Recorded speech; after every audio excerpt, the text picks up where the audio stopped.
السلام عليكم ورحمة الله وبركاته.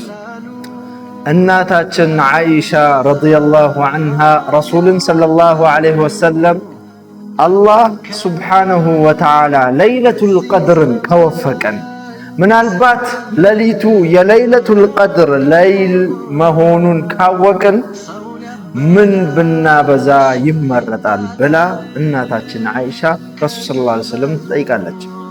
ረሱልም ሰለላሁ ዐለይሂ ወሰለም ምን ብሎ ይመልሳሉ? ያ ዓኢሻ ሆይ ቁሊ በይ አላሁመ ኢነከ ዐፉውን ቱሒቡል ዐፍወ ፈዕፉ ዐኒ የሚለውን ደጋግመሽ በቀላሉ የአላህ ትእዛዝ የአላህ ቃሉ አልደከመም በዚህ ሰማይ ሲያምጣልነው ከፍ አርጎ ላይ ሰውን ያበላሽ አላህ ይወፍቀን። አሁን ያለንበት ሌሊቶች ለይለቱል ቀድር የሚከጀልበት ሌሊቶች በእነዚህ ዱዓዎች በእነዚህ አዝካሮች ላይ መጠንቀቅ አለብን። ሰላም አለይኩም ወራህመቱላህ